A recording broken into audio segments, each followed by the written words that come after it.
Ramos es juez de menores y es muy importante la conversación que podamos tener con él porque estamos hablando de un tema inquietante, la desaparición de Guadalupe. Doctor Ramos, ¿cómo estás? Gracias por atendernos. Buenas tardes. Hola, Chiche, buenas tardes. Gracias por convocarme. Yo te explico lo siguiente. Realmente... Sí, contame, dale. No, digo, a ver, nosotros estamos, la policía, la justicia, todo el mundo está en una alerta máxima con esta historia. Digo, en tu experiencia de juez de menores, ¿qué es lo que hay que buscar? Sí.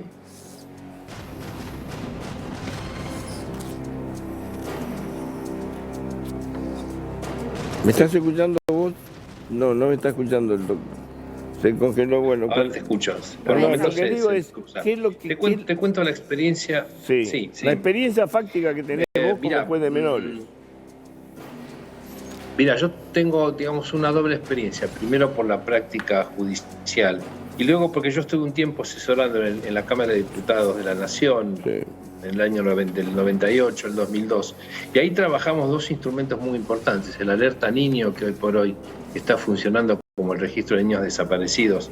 Y también trabajamos con Missing Children, yo en el 2002, cuando estaba en el Consejo de Derechos del Niño, y junto a María Marta García Belsunce, en ese momento era presidente de Missing Children.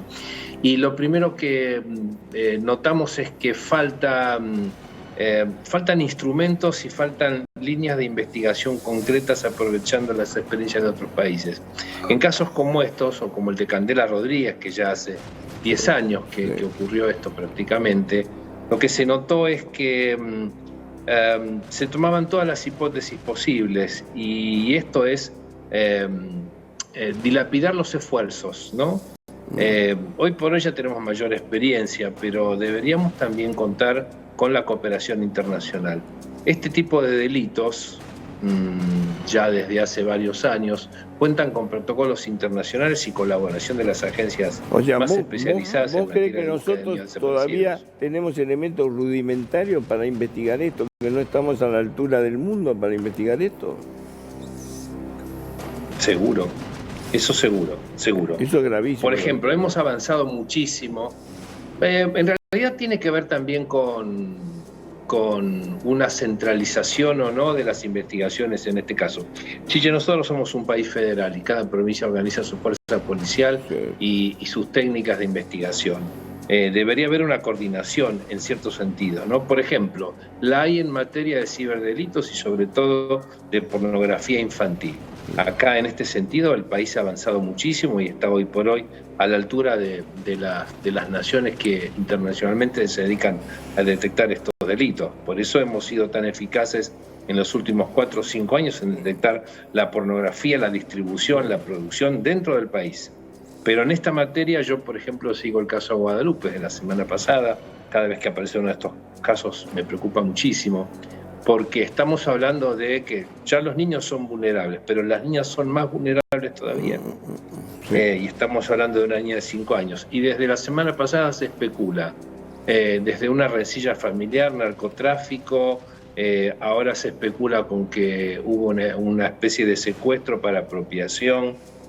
La sensación es que, o por lo menos la información que se trasunta, ¿no? Es como que se abren demasiadas hipótesis y eso implica una dispersión de esfuerzos.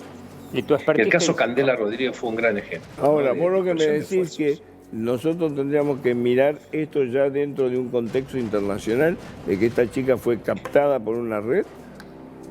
No me atrevo a decir tanto. Lo que nosotros tenemos que acopiar es la experiencia internacional y acudir a la cooperación internacional para trabajar con organismos que tienen vasta experiencia en esto, donde las primeras horas de las entrevistas de la red familiar son fundamentales, red familiar y red vecinal, y a partir de ahí, de acuerdo a los perfiles y los patrones que la experiencia internacional indica, comenzar a descartar, porque Chiche, nosotros llegamos a la certeza del caso cuando descartamos.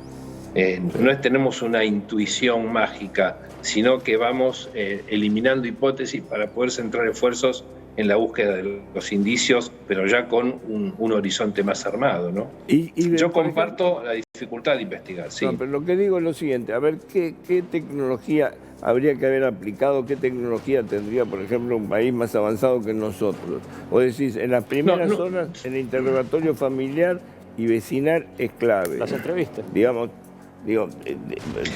para descartar. Chiche, internacionalmente hay perfiles, de acuerdo a los delitos hay perfiles, a los delitos complejos. Estos perfiles han sido estudiados y desarrollados durante años. Digamos que no aparecen delitos nuevos frente a lo que significa una tecnología en sentido general de investigación. Entonces, si decimos en un barrio determinado, una familia determinada, con este tipo de relaciones, desaparece una niña de 5 años, va a haber una serie de hipótesis que ya han sido investigadas, ¿no? Por ejemplo, el FBI sin ninguna duda, Scotland Yard. Recordemos, por ejemplo, el caso de la desaparición de la niña en Portugal. Sí, una de las primeras hipótesis, claro, una de las primeras hipótesis que no fue suficientemente investigada era la de pedófilos. Y eso quedó descartado en principio por las autoridades locales. Sin embargo, la experiencia internacional, teniendo en cuenta el contexto, señalaban que podía ser eso.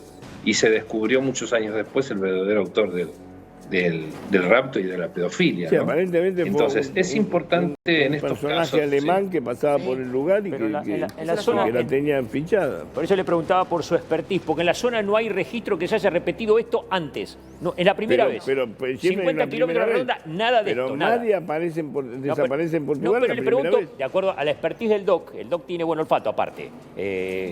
Bueno. Por eso él te habla de las primeras, del entorno familiar. Por eso digo, para saber para qué lado ir. Porque yo creo que él tiene un olfato que es diferente al resto. Pero el entorno familiar, en el caso Madi, no sirvió para nada. No, y de hecho se centraron muchísimo en el entorno familiar. Años y años. Pero es otro lugar. Yo te hablo años y años se insistieron, claro, y ahí se equivocaron. Claro. No, justamente no tuvieron en cuenta, las hipótesis posibles eran dos: desavenencias entre la familia, como ocurrió con la muerte de las 2 niñas en Tenerife, hace poco en España. Sí. Y el otro entorno, teniendo en cuenta... Pero ahí no había desaparición, él se sabía que la había matado, digo, no tardó mucho tiempo, pero bueno... Bueno, pero con que tarden 48 horas ya se nos ponen los pelos de punta, Chiche. Imagínate en esa situación. La familia de Guadalupe Lucero en este momento está pasando un infierno diario, ¿no? Porque, es una cosa terrible. Terrible. Entonces, ya 48 horas. Las primeras horas son fundamentales. Acá Brenda quería hacerte una pregunta. Le quiero hacer una pregunta quizás un poco incómoda al doctor. Más temprano en este programa hablamos con un especialista en medicina legal que decía que hay en la Deep Web hasta un manual de cómo se capturan y cuál es la fisionomía y el aspecto físico de estos niños que eligen para llevárselos. ¿Usted está de acuerdo con esto? Y si lo está, ¿ella cumpliría ese tipo de parámetros o características físicas para ser capturada para esta red? A ver, por mi experiencia personal, y en alguna época trabajé con la División Menores de la Policía Federal, ya hace mucho tiempo, los perfiles, por ejemplo, en materia de secuestros para pedofilia, son tan amplios y tan perversos que uno se llegaría a sorprender y a asquear, por supuesto. Pero tengamos en cuenta que la cooptación de menores para este tipo de tráfico normalmente se hacen en ciudades grandes. Claro. Y normalmente en situaciones de tránsito, ¿sí? Estamos hablando de San Luis, en un barrio no muy popular. Es decir, la nena fue, evidentemente, con una persona con quien de alguna forma la conocía o le tenía confianza. Exactamente. Eso cierra bastante el círculo. No sabemos si es el círculo, porque puede ser un vecino, puede ser hasta un docente, puede ser...